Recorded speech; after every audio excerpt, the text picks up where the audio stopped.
Look at this. I got headphones on. I got a mic going. Baby. If Huh? only people could see you now. Hey, no video. We've gone through this before. All right, No video. all right. Welcome to This Commerce Life. This is a podcast aimed at small, medium entrepreneurs focused on commerce. I'm Phil, your host, and Kenny, your co-host, will join us as well. And we're going to talk to you about the world of retail and commerce and how things are changing in the world.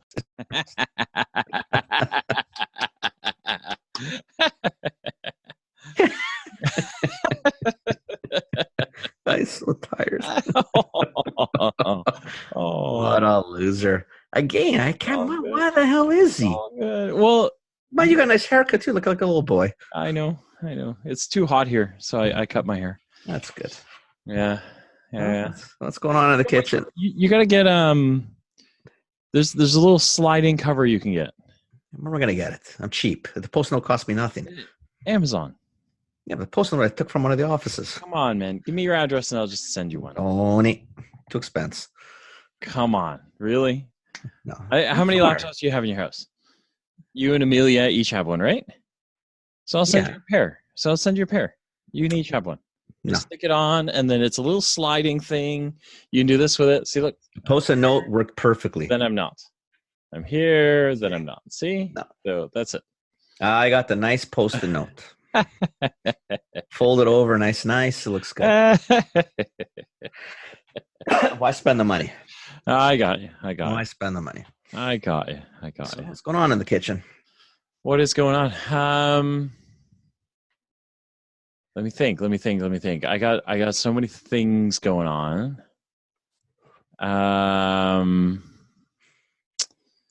I'm doing our submissions for Global Pet. I'd asked the Global Pet people a couple of things, so I'm going to do that. Fill it in for us. I'm going to submit a topic for you, a topic for me, and then one we're going to share. Sure. So we're going to do that. I'm doing so on this whole email marketing thing. Oh, actually, before I get into all of that, I'm going to forget because we actually have a couple of questions. Someone wants to ask us? Yeah. Somebody asked us. You remember I sent you a copy of? I saw some. What do you call it? Yeah, somebody asked. Yeah, so somebody asked. Let me just pull it here. Hopefully, I can find it.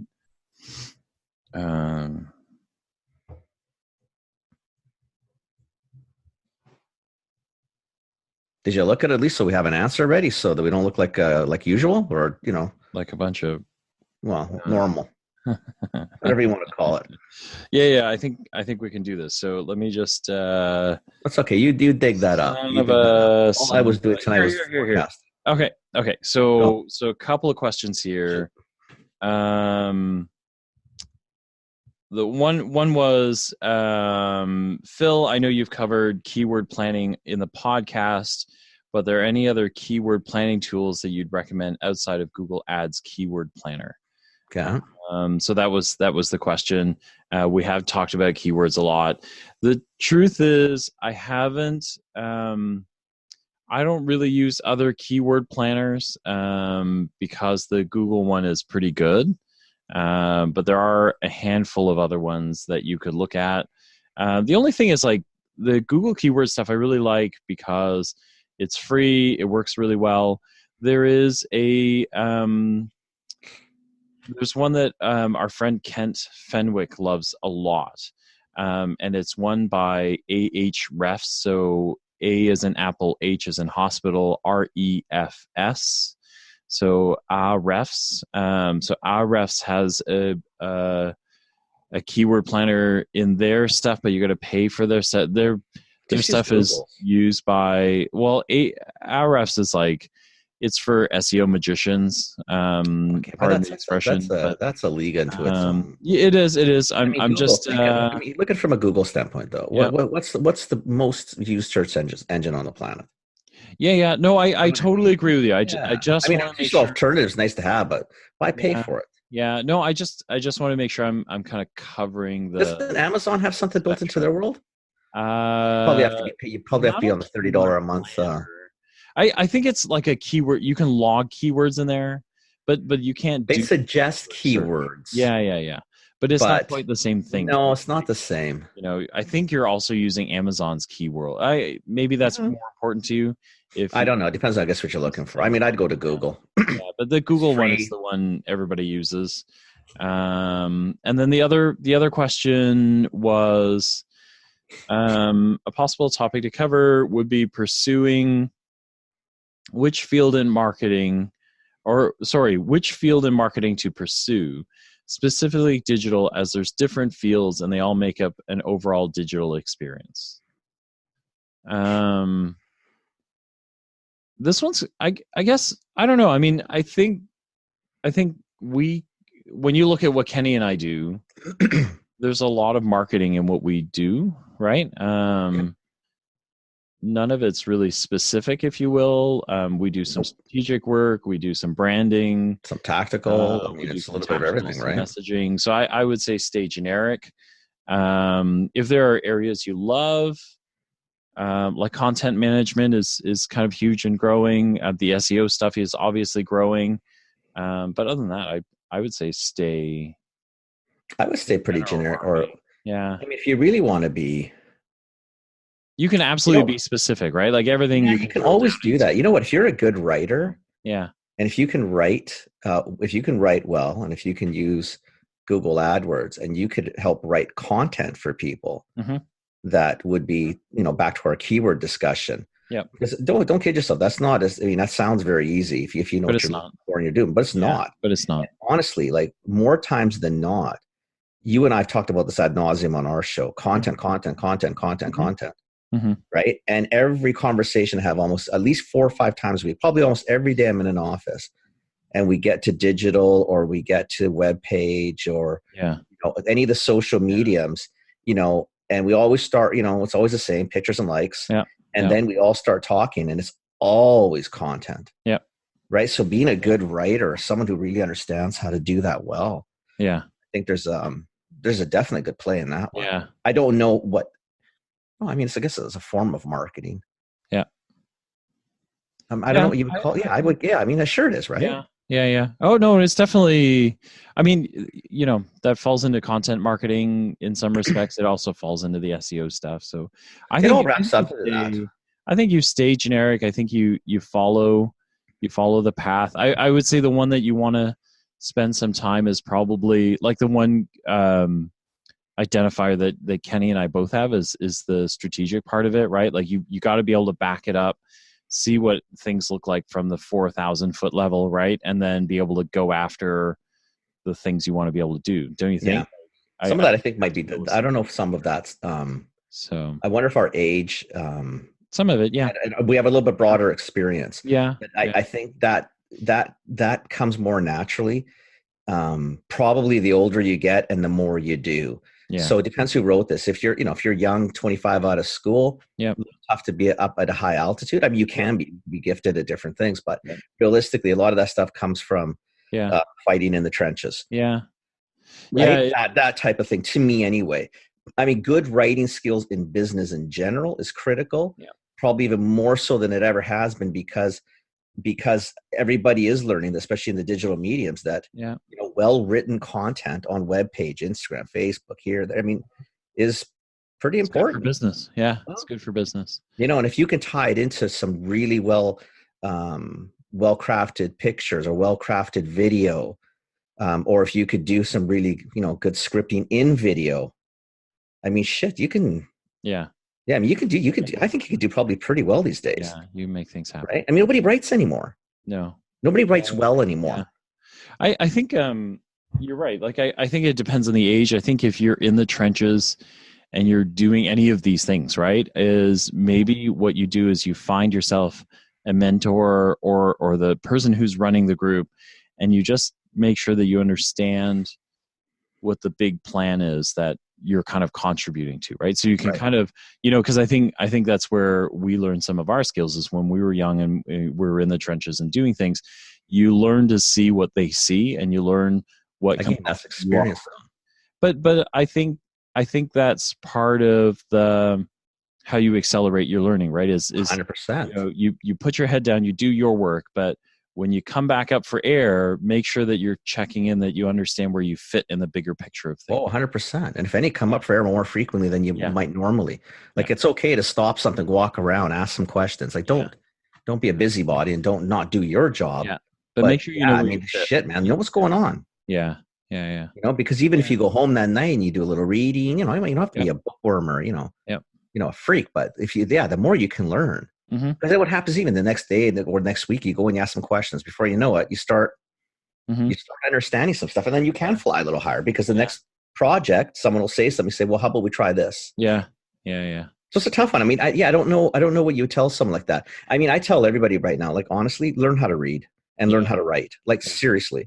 Yeah. No, not being facetious. Like, learn how to write well. Yeah. And learn how to read between the lines. Yeah. It's a big not just the lines, which is sort of what you're talking about. Is you learn to look around, and really see what's going on. Don't just get, sorry for the accountants and finance people. Don't get right into the spreadsheet and don't look past column A. Nope. Look around. Yeah. Like there's I agree. It's a big world out there. Yeah, I agree. Anyway, good questions.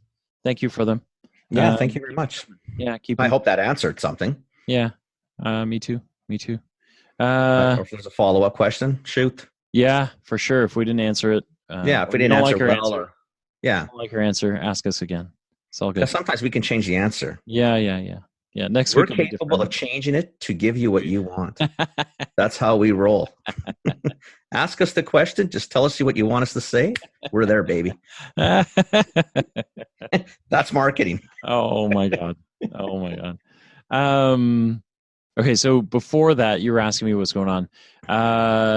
I'm doing one thing as I'm doing email automation. So if you've listened to the last couple of episodes, I've been talking about putting in mechanisms to help me queue up emails and keep people engaged, things like that.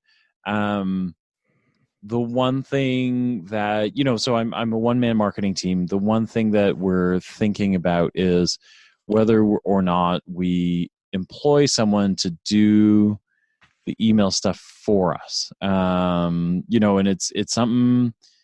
You know where I'm going to probably go. I don't know. Like, so the benefit of doing something like this is, what I've been talking about the last couple of episodes is, I'm going to plug everything in and then you're going to like send out 300, 400 emails, and start getting people talking to you and kind of visiting the website, getting conversions.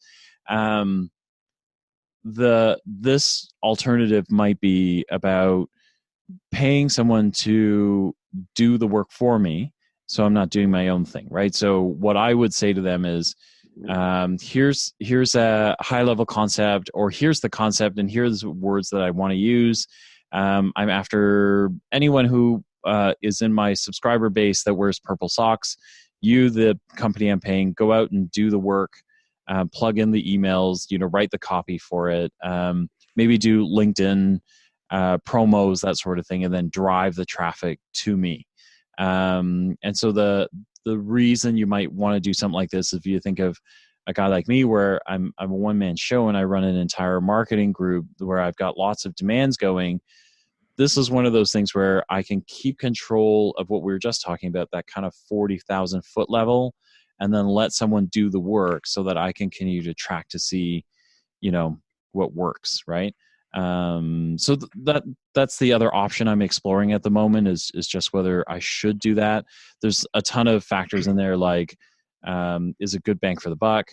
Should I be spending that money, or should I, what's more worth the squeeze, for me to do the work or for me to let someone else do the work and for me to do the thinking in it? And then that's what your budget is, buddy. At the end of the day. Yeah. I mean, I had this discussion just today with somebody at one of the places, and it's the same thing, Yeah. Your role, you could do it. Yep. Right. You may not be, great at it because it's not something you do every day. Nope. But you can definitely figure it out. Mm-hmm. But for every hour that I don't have you thinking and strategizing and big picturing the planet, That's an hour I don't get back. Yeah. A task. I mean, tasks, hire tasks out if you can afford it and if it makes sense. I mean, at the end of the day, you'll have people say, well, we can't afford to do it. Okay, well, pay me 10 hours at, $50 an hour, doesn't matter what the number is, or farm it out. We get 30 hours for, $15 an hour. You tell me what you want to do. You better bang for the buck to ship it out if they do what you want to do properly, obviously. And I think that's part of the exercise is like trying to value out what's more important. Like in our case, what's really important is to learn, to keep learning what the responses are, what drives a better response, right? Like that's the critical thing for us. Like that's not going to come in managing the mechanics of the email. Or not how it comes in, how it goes. Like, who gives a shit about that? Precisely. And that I think therein is why I'm exploring this option, right? Is the real value here is, I have analytics in my brain. I can be analytical. I need to know what behaviors drive what. And so I have to make a choice. Like, do I get stuck and mired in what words do I use that drive that behavior? Or track the actual behavior so I can learn, so bigger picture versus the mechanics of turning the screws, one way or another, right? To me, it's always bigger picture. Unless you're having to learn this and you've never done it, might sometimes not be a bad idea to learn how to make one cake and then hire a baker to do the next 2,000. But at least understand it. So if anything, because you want to have some knowledge and understanding so that when they're asking you questions, you can sit there and hopefully answer. But and be intelligent. But we have this this discussion every week. Farm tasks out where you can. If your role is more a strategic, 40, 50,000 feet. If that's your role, you should not be in the weeds. So the only wrinkle I'll throw to that, right, is so kind of to slow down the discussion a little bit, right, and make it more tactile is, I think that if you are an owner of a business where you understand all of the mechanics of your consumer, right? So that if I put up a sign that says for sale in red lettering, at a certain font, you're going to drive a certain behavior out of your people. You may not get a ton of value out of somebody else doing it, right? Because at that point, you understand the consumer enough that you're going to dictate everything that happens. But to Kenny's point, at that point, there's value in you, finding, a way to make the more repetitive or automated tasks go away, and then for you to impart that knowledge to somebody so they can do what you know. Okay, but take your example and you do it this way, right? So it's a font, it's a color, it's a sign, it's a Tuesday, it's large this, large, and price. Teach somebody. Yeah. You're still better off. Now, the idea of what it's going to say, should come from you. I'm totally in agreement with that. But telling me to use font A, I mean, I think I can handle that. Yeah. Show me what you want to do, and I'll do it for you. Yeah. Right? As opposed to you do, because you know what? That's a classic example of a small business person too. Well, I by the time I explained that, I could do it myself. Yeah. Or I can do it better. No problem. You're right. This time. Yeah. Yeah, you're right. But I tell you, that discussion is going to be had for the next 600 times. Every time is going to be the same bullshit answer. I do. Well, sure you can.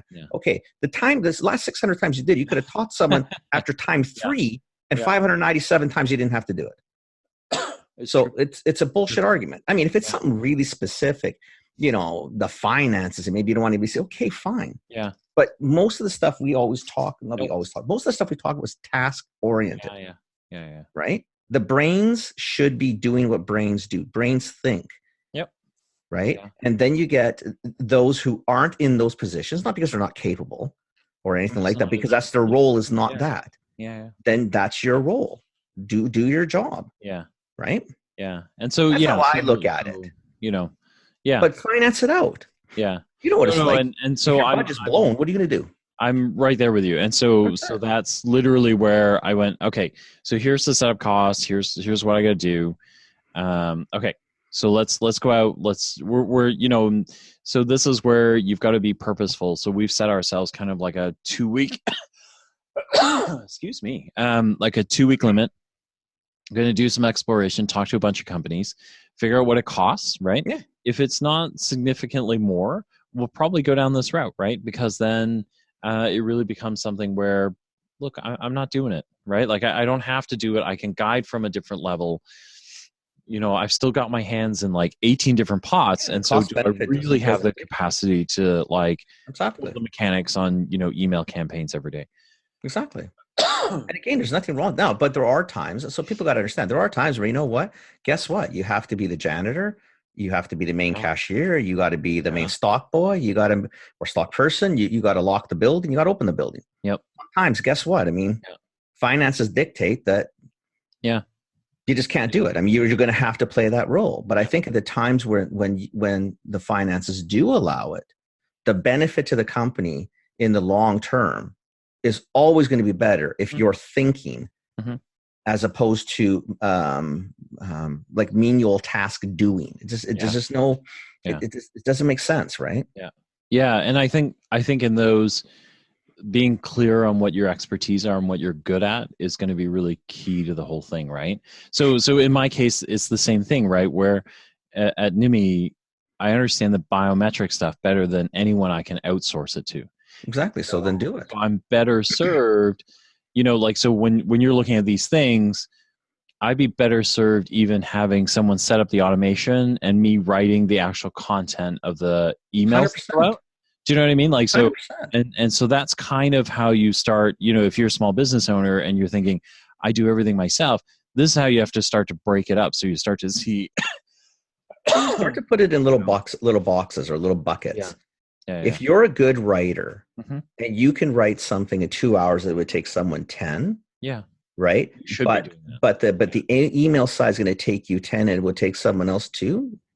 You might want to flip-flop those jobs. And I'd rather, and tell you the truth, at that point, I'd rather you spend 4 hours writing and do an incredibly amazing job because you could spend 20 hours in the email and it's going to still be the same. But that's 4 hours where your brains are could make the difference of whether this is going to be, really good or like really, really good. Yeah. Right. Yeah. But again, you got to, look at the marginal gain by you doing it versus someone else. And, it's simple. It's just, you need to think. Yeah. And just ask the questions. Yeah. And then, and then you are right. Like there are moments where you're going to be hard capped by the hard cap of there is no more money. Yeah. So guess what? So then I'm doing it. Janitor today. You know why? Because there's no money. And I'm sorry, but someone's got to sweep the floors. Yeah. And Phil, guess what? Yeah. It's you. Today's your day. Yeah. Sorry. I agree. But you know what? But that's nature. I think that's nature of the beast of small business.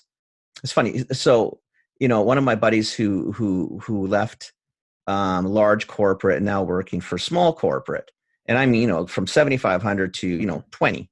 Okay. How's it going, man? What do you find? Oh my God, I like it because I'm doing so many cool things. And I said, how's it going though? He goes, fuck, I miss people. I said, what do you mean?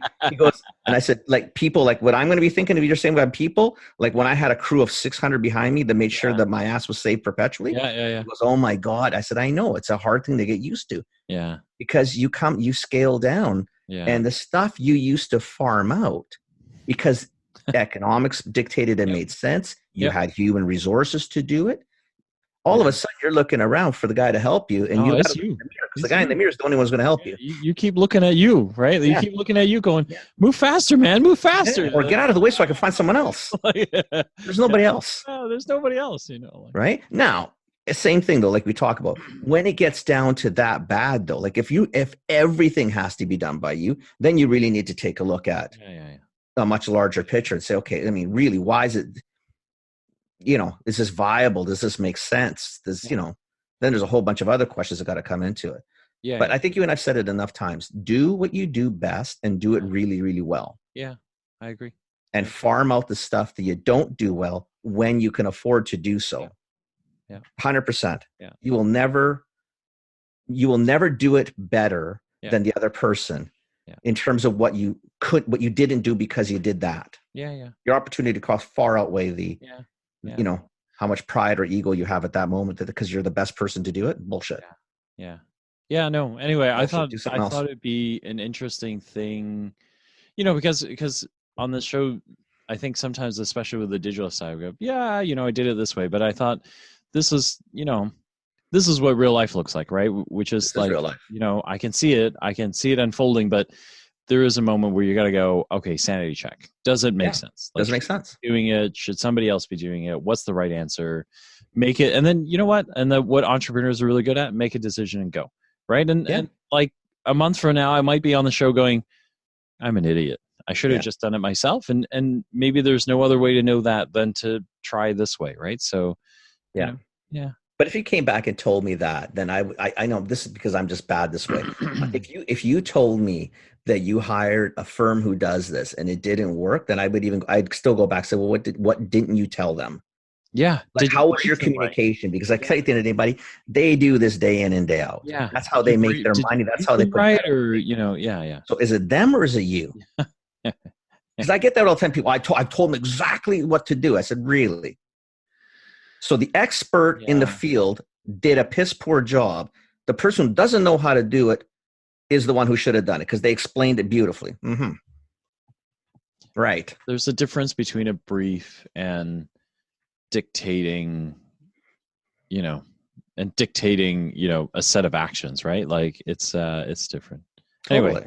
Anyway. It's interesting, mate, but that's a dilemma you have every day. You and I do that all the time. Yeah. Like I do it in my private. There's some stuff where I seriously, I look and think, yeah, I can do this, but shit, there's got to be someone in this building that can do it. Yeah, who can do better it and less expensive than me. Yeah, I agree. And then the money you're paying me, put me into a different spot. I mean, I'll do it, but it's a waste of money and time. I agree. Right? This should be farmed out. Yeah. And then there's other times, like you say, you look around, well, there is nobody else. Yeah. Guess what? I'm doing it. Yeah. Whatever. What's going on with you? Right now it's forecasting and budgeting, buddy. Forecasting and budgeting. Real fun stuff. Forecasting. Are you start thinking next year already, eh? Are you forecasting financials? You're forecasting sales? Forecasting sales to start building the marketing budget. Okay. Right? So get the sales budget kind of figured out, what we think we're going to do, maybe the last 3 months, and then for the first 6, and then go into trade marketing and say, this is what I'm thinking. How are you going to help me get there? And how much do you need to get there? In terms of? In terms of that's it. Yeah. I mean, or the other side is, you know, I might need $1 million. What do you have? We got $15. Okay, well, let's see how we're going to stretch that puppy. Yeah. Well, but you know, hey, again, and then you're back to you can't turn anywhere. You got to do it because you got $15. Or now you got to start finding that, you know, then you start looking for the cuts and the shortcuts. Yeah. You know, and then it's priorities. Okay, yeah, this would have been awesome, but that ain't gonna happen no more. So tell me. So this is interesting. So it is a good point. I mean, it's July 25th, right? You're thinking about you're thinking about next year already. So where do you start? Do you start with your sales forecast? So how you're going to end the year? Right? I try to do it that way. I try to take a look at, like right now I'm looking at the last 7 months. Okay. And I'm comparing it to last year's numbers, to last year's budget numbers, to this year's budget numbers to date. And then taking a look and saying, okay, you know, are we up, down, sideways? What does a trend look like? Then looking at the next 5 months worth of budget left and saying, okay, does this look accurate? Is it okay? Should it be toned down? Should it be toned up? Yeah. Right? Because you still have time to impact. I mean, I don't like changing budgets daily, but you know, you're looking at it and then saying, okay, if it looks like it's trending properly based on what last year did, this year, and budget and how we look, then you push it out, put it on paper, and then you know what it's like. Then you start filling some of the actuals over the next 2 months and hopefully solidify by October. Hopefully they look, you know, more or less the same. And by October, you got 9 months in the pocket. Yeah. You know, the trend is going to be the trend. You got a good idea of most likely how the year is going to end and probably how the following year is going to start. Right. But really right now, the reason I'm trying to do is I got to get a sales budget done so I can give to trade marketing to see, you know, where the holes are and say, guys, you know what, you know, based on last year, we need help in this period. We're going to need, Yeah. You know, if there's money, or if we're doing something cool, maybe January looks like it's gonna be a train wreck. Let's get January going, or whatever it is. Like we missed Valentine's Day. Are we doing something for that next year? Last year we did the CHFA and we killed it. Are we ready for it this year? Yeah. Right? Or last year was a disaster because we weren't ready. Are we ready this year? Yeah. Can we put X funds into there, because you know the funds we dropped into June don't look like they did anything. Yeah. And we move those resources back. But again, you know what it's like. If nobody maps it out and nobody looks at it and nobody questions or chats and talks, because that's the point of it, right? It's not the budget's not supposed to, it's not an accounting thing. Nope. It's a very, you know what, it's pretty, you know, budgeting is, there's a little bit of science, I think. I mean, numbers are the numbers, but there's a lot of fluid movement, and there's gut feel, and there's, you know, there's intuition, and you know, there's fluff in there too that you got to think of. And your sales is, you know, not to be a salesman, but your sales is the lifeblood of the company, right? The more you sell, the more you got to spend, right? So exactly. You know, but if you don't budget realistic sales, I mean, if you budget your sales, you know, let's say you are, ordering stuff like you and I've talked like last, you order stuff from China, right? So if you're budgeting high Jan Feb, is there stuff on the water come November? Because if the orders aren't in by the end of December, she ain't coming until March. You're jammed, You're not going to get through Chinese New Year, right? If you're a production house, do you have all the raw materials you need for January? You don't need them in the building now, but is anybody ordering? Yeah. Is there a shortage we need to know? Is there a crop failure? I mean, are prices, you know, if it's olive oil in Italy that's going to be picked and produced over the next month, crops good, crops bad, drought, too much rain, are we going to have a bad season? Are we going to get because, you know, like in olive oil, you could have 30% price increases year over year. Life's life. Crops change. You know, what you bought last year for $8, this year you're landing at $11.50. And big difference. So when you look at your sales forecast, are you looking at units and cases that are shipped out the door? Are you looking at point of sale data? Point of sale data on some of it can be a little tough. Like there's not, you know, this is where, you know, if someone was really smart. So here's, you know, so I'm asking, can you shared back up? I mean, Jesus. Because remember, we deal with a lot of independents. If there was if there was a really skookum, relatively inexpensive POS system that could, if some guy could just own like a massive chunk of the independent market, there's gold. Because there's so many systems and so many stuff doesn't integrate back uphill. So, you know, for some of my distributors, I get really good information on what they sold in. And others, I have to beg. I get some POS. So hang on. So for the independent guys, right? So what I'm asking Kenny is kind of like a basis of a lifelong struggle if you're in this. How do I know what I sold? So how do you know what you sold, right? And there's kind of like different types. When we say POS, we mean point of sale systems, right? And so that's almost like if you sold it to London Drugs, for example, and London Drugs, you sold them 100 cases, right? But London Drugs was able to move 10 units through their doors and out with a consumer. That's a point of sale information that gives you like real raw data that says 10 consumers came in and bought it, or people bought 10 units of your stuff. You see what that tells you? Sold 100 cases in and one case left. So if you're sitting there budgeting and you don't know that, and in most situations, most of us don't know that because we don't have the POS. We don't have that available to you. The only thing you can assume, and this is how I do it, I see 100 cases sold in June. If nothing sold in July, August, September, October into the account, the logical deduction would be there's no POS. Right. That number ain't going to repeat next year. Yeah. So, and the number that Kenny's talking about is, and I'm cases out of factory. Yeah. So this is about the cases that left your factory to go to the retailer. Because in the absence of a retailer sharing that information with you, the only thing you have is what is in your invoices, right? So what did you sell that left your building? And that's the only way that you can tell sometimes, right? Right. And in theory, if there's been a repeat order, you have to assume that means someone ordered because it's sold. Yeah. Just in case everybody wants to know, that is an assumption. Correct. Yeah. That doesn't always hold true. I mean, it sounds logical that it should. Yeah. But many times there's a lot of mistakes at store levels, or there's people not watching, or things get not seen, or entered wrong, especially in small companies, into receiving wrong. I mean, there's a lot of issues. So you could. Yeah.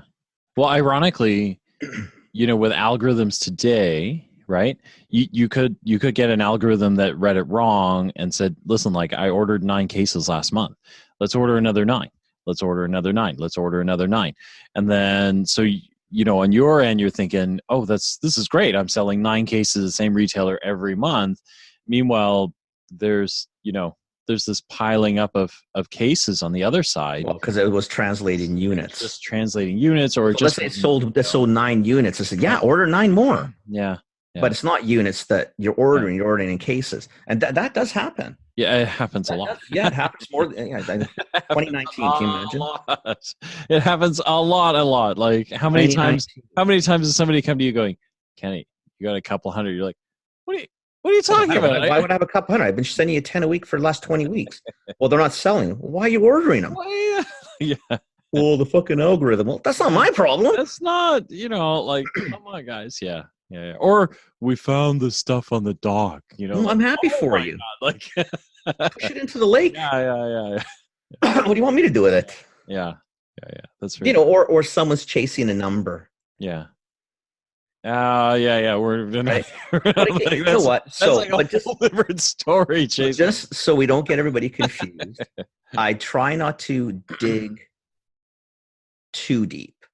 Okay. I really do. I look at literally last year versus this year. Yeah. So if we're 6 months into the year, we're 7, but let's say we're 6 months into the year. I look at what the 6 months this year have done versus the first 6 months last year. Okay. Then I'll take a look at and say, okay, what do I think we're going to end the year at? Straight line times 2. That's my year. How does it look versus last year? So that tells you, do you have a stronger year, worse year, whatever. Then I even do this. I'll take the last half last year, so July to December, and see what did that look like versus the first half. Yeah. Did we trend up? Did we trend down? And most of my industries, because the winter typically is a little bit busier, especially toward Christmas, because a lot of my guys are food. If it's par, that means I had a shitty second half. Yeah. If it's up, that's the way it should be going. Yep. If it's down, it'd be like, holy shit, man. But okay, but if it's down, then how do you budget? Then you have to, again, you can look at the first half to the first half, this year versus last year. And if that trended down, you're probably going to be trending down. Yeah. You know what I mean? But it's not, and that's why I tell people, like, you can punch the number and it's no problem. The number will be the number. It's there. But if you don't do some thinking, you know what it's like. I can do the math. I can spit numbers out, but there's still a human touch that has to look at it and say, yeah, that's empirically correct, but there's other things we're going to do. What happened? Or I can influence we didn't spend any money on marketing this year. But and so, you know what? I know this year I'm going to. So I'm going to impact October because I'm going to trade marketing now and say, listen, here's our opportunity. Let's go to town. Yep. Because I'm going to budget this being way better than we've ever seen because I know now that I've got a plan in place for that month. Yeah. But most small business, buddy, how's most budgeting done? Oh, guys, look, we just sold 50. What do we got left in the warehouse? We got 25. Should someone order 50? Yeah. That's forecasting. Yeah. That's Yeah. That's most small business. Yeah. Not Johnson & Johnson, not maybe a Loblaws or a Walmart, but definitively 80% of the country that's in the small business. Yeah. Is Bobby, Becky, did you order? Right? Yeah. Cool. So anyway, that's what I'm doing right now. I'm just immersed into, I've got 4 companies I need to sort of forecast for, and over a multitude of territories and over a multitude of sales reps and over different product lines. Yeah. Wow. But it's kind of a lot to do. Well, yeah, it's a little, I'm starting to see triple. Right? You know what it's like after a while. Like, Yeah. I'm having to bold lines extra just so they don't muddle. So that's a question for you though. But is there someone that can process the raw data for you so you can do the science? Do you know what I mean? The challenge I have with these ones, and I don't disagree, the challenge I have with these is we're small companies. Right. So it's not like the bodies in the building are all doing other tasks. Yeah. Could I farm it out? Yes, I could farm it out. Do we have the budget to farm it out? No. Okay. And so it's a valid question. Yeah. Some of this is also that for me personally, this is the first year I've been this intense in all of their budgeting. I actually would like to see it. Yeah. And I want to just get a good feel on it, because then come next year, it may be to the point where saying, you know what, guys, it's set. The formulas are set. The templates are set. Yeah. Once you add a number, just check this column. It'll change. Fill it all in, not fill it all in, and then show me. Yeah. And then that's when I can maybe start on that. But until I build it the way I need to see it myself, it's hard to pawn off yet. Yeah. But trust me, you know me well enough. This will be pawned off. Yeah. That's fair. This will be pawned off. Nice. Or what we're doing is I'm building the databases. We're adding columns. We're adding more data. Yeah, you're building more intelligence, right? Exactly. So that the more we pull out, the better, right? Yep. I like it. I don't know if you like it or not. I'm not even convinced I really like it, but it's got to be done, and it's part of. I'm a weird guy that way. Like I've run planning for big companies for a while, right? Like at J&J and Pfizer, and I liked it. Like most guys hate it. They hate doing it, but I actually quite like it. Like I think it's revealing of the business. That's what I like about it. The shit you see. Very sobering moment too, right? Because you think that promotion really kicked ass, right? But now you're looking back at it 8 months later, and you're going, it kind of sort of was like it looks more like a step than it is a kick-ass moment, right? Yeah.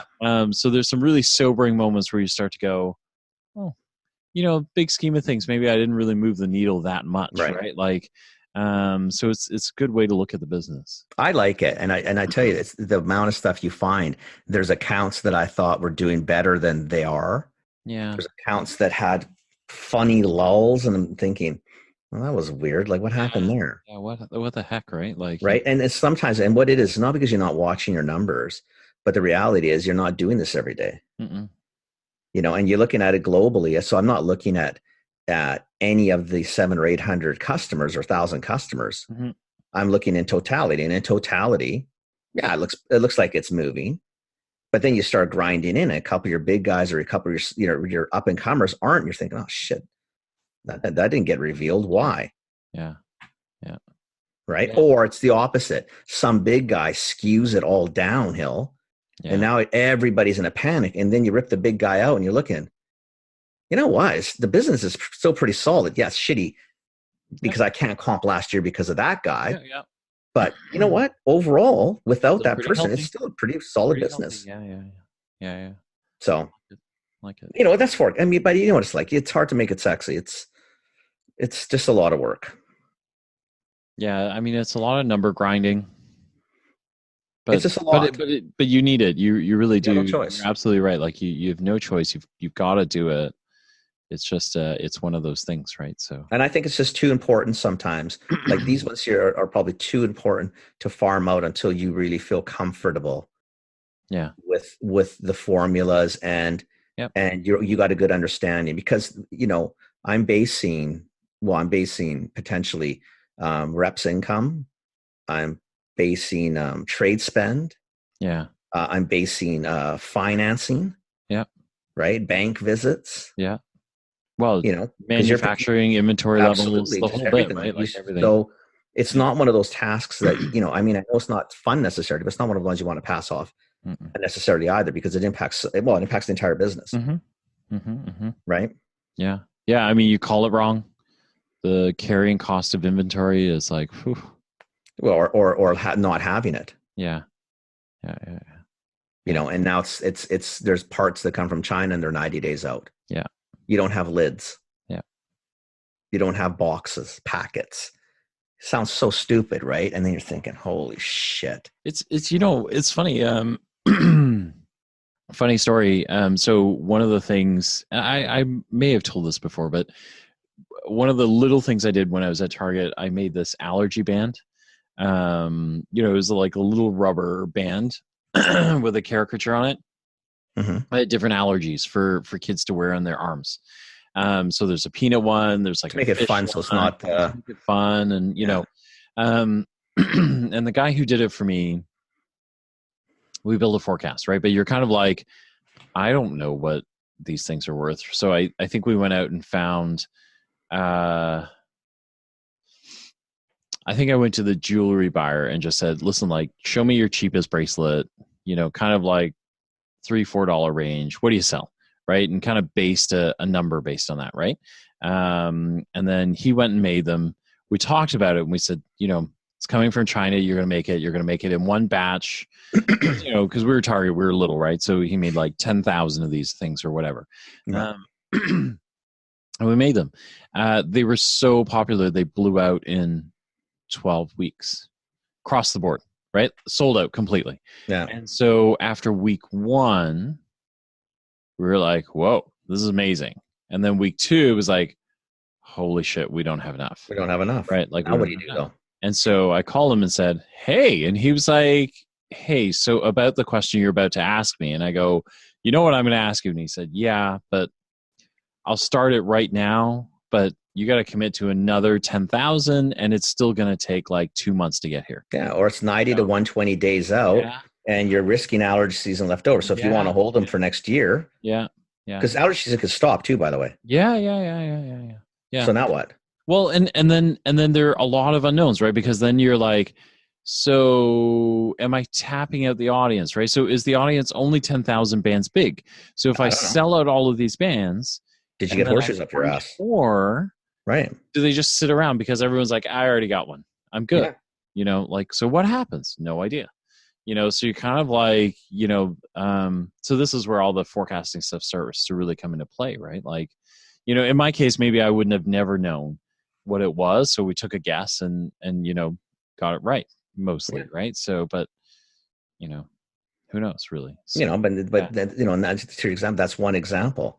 Now you spread it out over, 4,000 SKUs. Yeah. Right. Or whatever it is. And now, well, and who's the time to do that, right? Like how do you do that over 4,000 SKUs, right? Like you do 80-20. Yeah. Right. Yeah. But it's no different than when you're budgeting. When you're budgeting sales for the company or for a company, do you really think I'm going to budget 850 stores, 900 stores? Divide no fucking way. Yeah. No. I will take a look at my top 100 stores. That's who's getting a budget. Yeah. And the rest we will call all other. Yeah. Right. Yeah. And if someone, does start to grow, fine. That'll be budget 101. Yeah. But I am not going to say you can't buy. It's ridiculous. You got stores doing nothing. What are you budgeting for? Yeah. I hear you. But you know what it's like, right? It's a grind. It's just a grind. Yeah.